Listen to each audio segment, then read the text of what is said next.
You guys, welcome to another episode of Soft Rebellion. My name is Zindat, and thank you so much for joining me. So today I wanted to talk about being male-centered.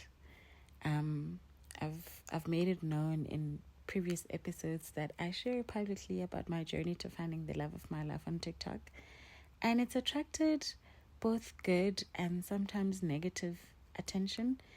Good in the sense that I've found a community of women who actually relate to my journey.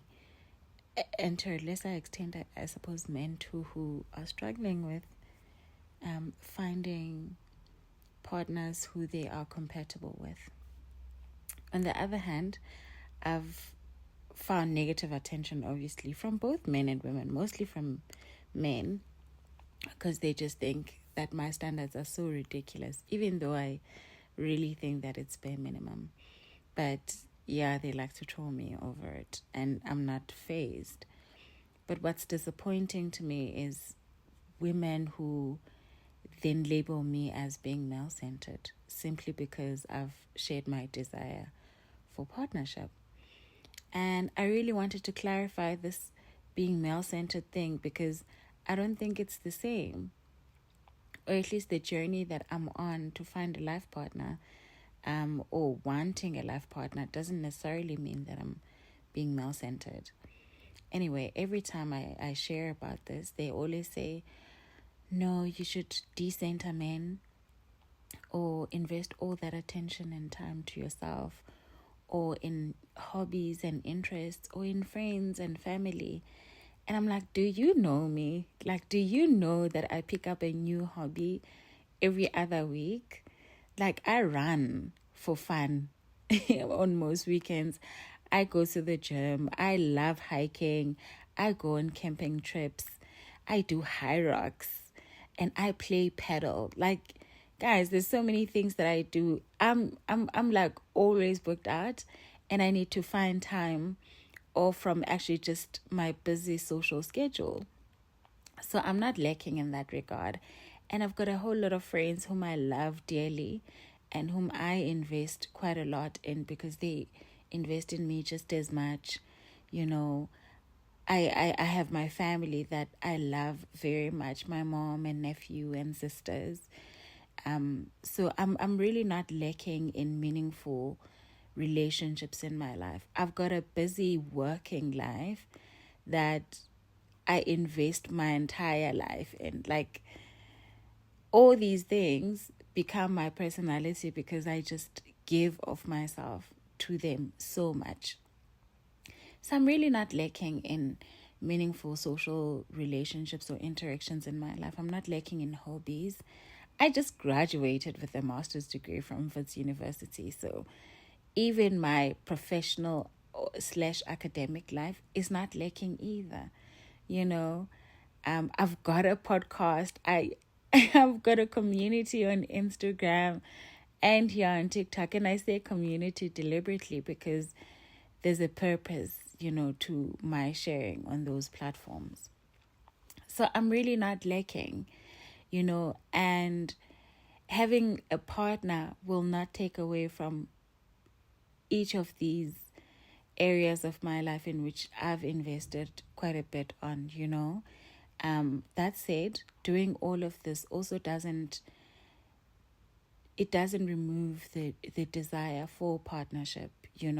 I said the other day I'd spent a weekend here at home. It was a long weekend, so I'd spent 3 days here, and I had not spoken to a single person.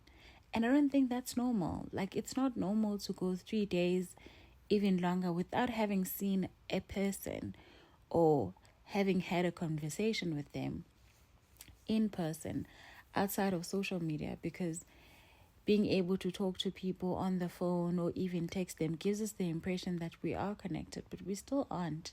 I don't think our brains have evolved to not desire companionship. And so when I express my desire to have a partner, it doesn't mean that I'm male-centered. It doesn't mean that I don't love myself. My favorite comment is that, you need to love yourself more,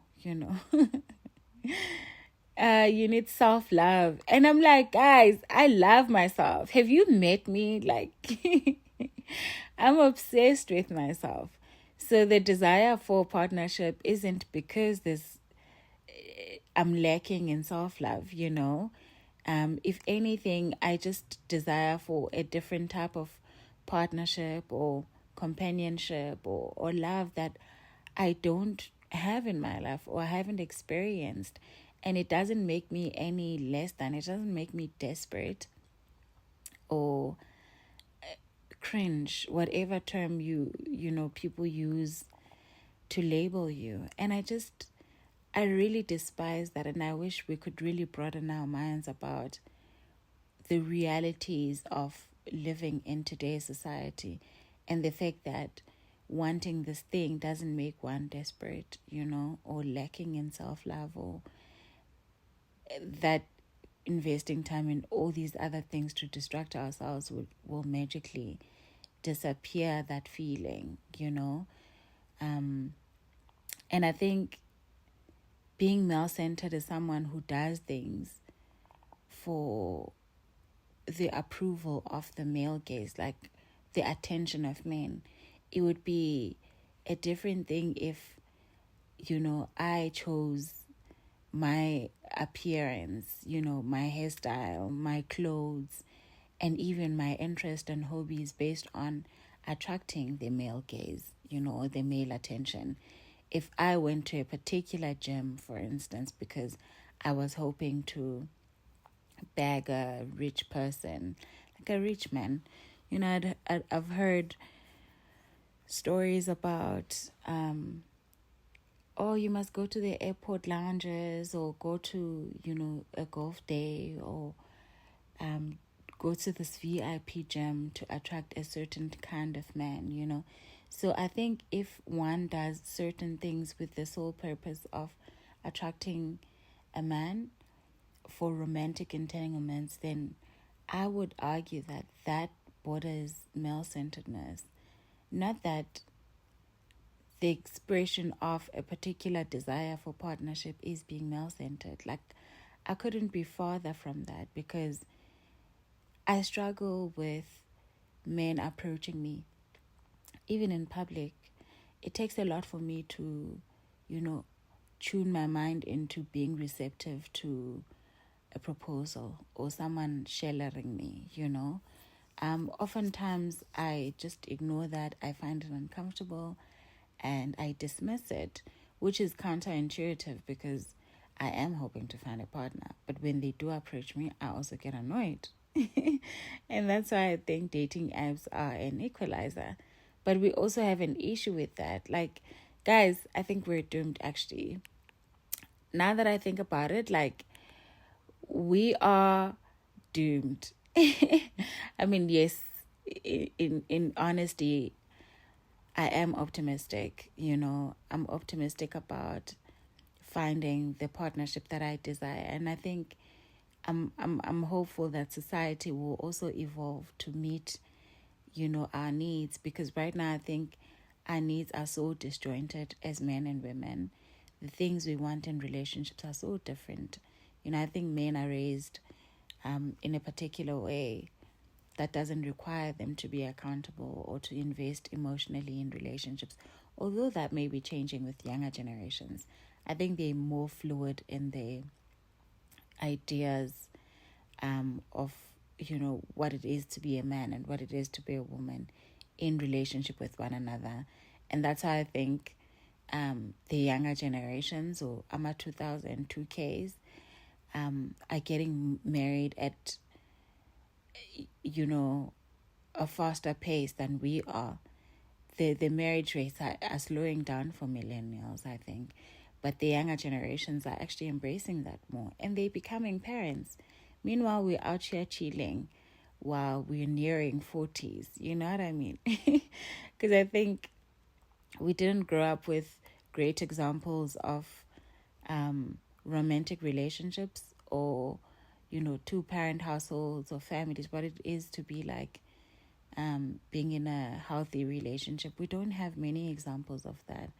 But I also think a lot of men may be feeling displaced in this generation that promotes women empowerment, and I'm for the idea of women empowerment. I'm a byproduct of that. I'm a beneficiary of the feminist movement and the empowerment of women.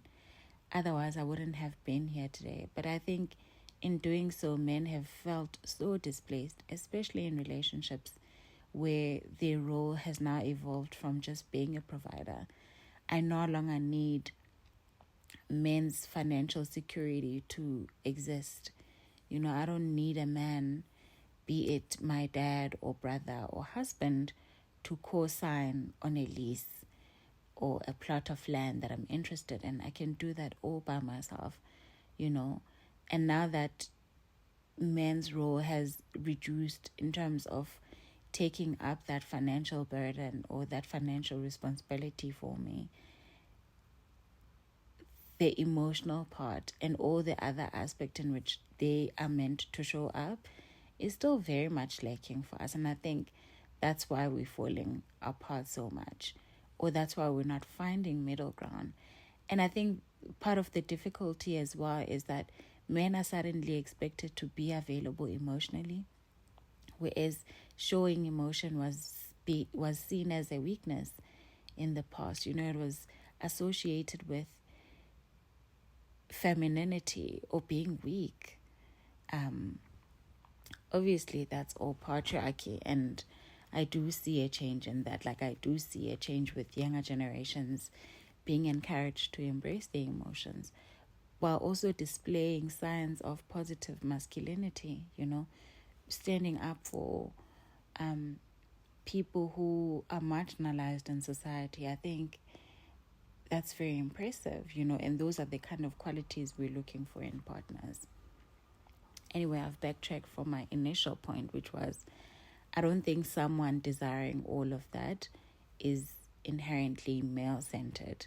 However, if my reasons for doing anything are for the male attention or male approval, then I would argue that is more male-centered than simply wanting partnership. I think partnership is natural. It is in our evolutionary make to desire that. In fact, for survival, we want to come together. We want to partner up and procreate and bring together our resources. I think that's how evolution has designed it, and we haven't outgrown that, I don't think. Even though the society is fragmented so much and it promotes this individualism, that we need to take care of ourselves, that we need to be selfish, and it's so self-centered in how everything functions right now. I suppose it's also a function of a capitalist society. But there's nothing wrong with wanting partnership, and I just want to reiterate that wanting partnership doesn't make one lacking in self-love, and it doesn't mean that one is male-centered. It just means that you're a human, and that desire is okay as long as you aren't willing to forgo all reason for the sake of getting this one thing. You know what I mean?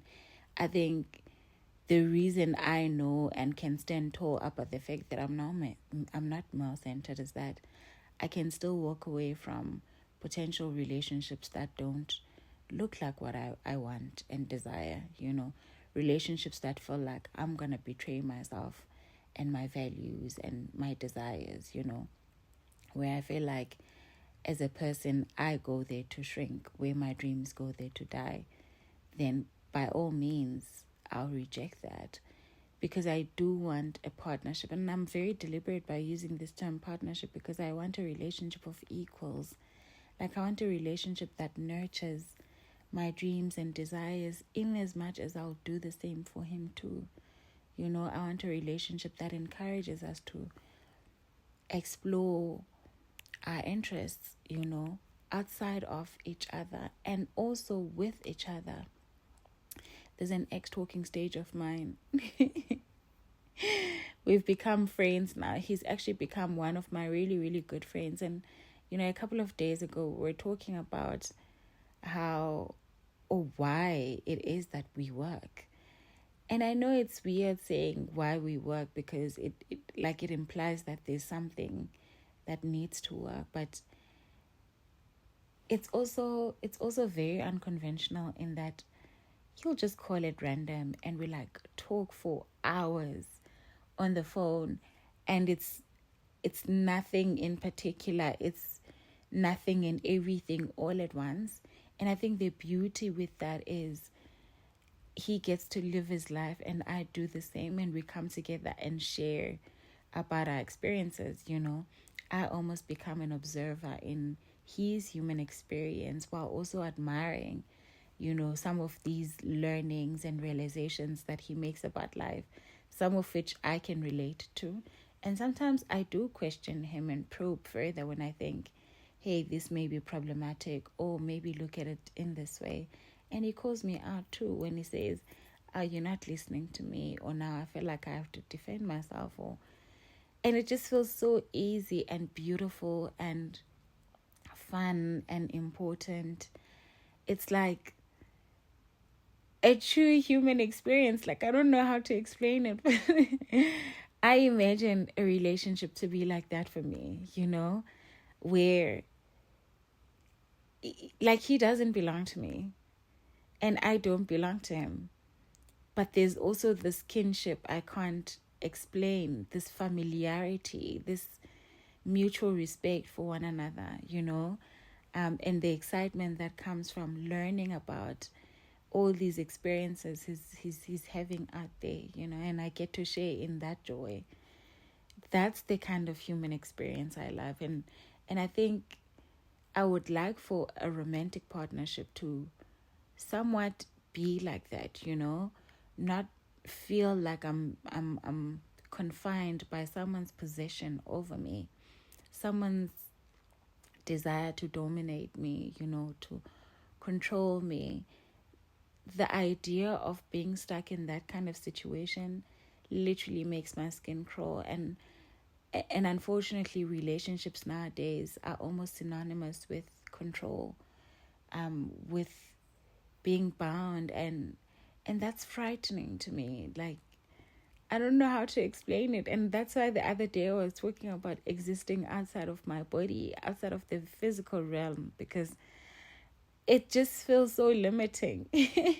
And I do hope that I can find a relationship that feels liberating, one that can celebrate ourselves as we are, and be inspired to learn and be better, obviously, and grow without feeling stifled, by the other person. Yeah, so I've said a lot. But yeah, that's what I've been thinking about lately. And I don't know what your guys' definition of being male-centered is, and if you've had experiences with people wanting to shame you for desiring partnership, and I know in this day and age having a boyfriend is embarrassing, right? Because they just be doing the most, all the bare minimum standards that we've tolerated as women, and the disloyalty, the infidelities, and just overall bare minimum effort, putting no effort whatsoever in the relationship, whereas they spend so much time with their boys and enjoying and and being thoughtful and doing all these things that women do easily in their romantic relationships but don't get in return, whereas men do for their male counterparts. So yeah, amidst all of that, I still think there's nothing wrong with wanting this kind of partnership for yourself. It's part of the human experience, guys. And if for anything, we must live our lives to the fullest, because tomorrow is not promised. It really isn't promised, And one day when I'm sleeping on my deathbed, I'm not going to be thinking about what everyone else did with their lives, And I don't want to have regrets about what I didn't get to do because I feared public scrutiny or what people are gonna say. You know, I want to die in peace, knowing that I've lived my life to the fullest, that everything I wanted, I got to try out, you know, that I got to experience. It wasn't something I denied myself. So yeah, that's what I'm thinking about. Anyway, thank you so much, you guys, for joining me. I hope to see you at the next episode. Bye.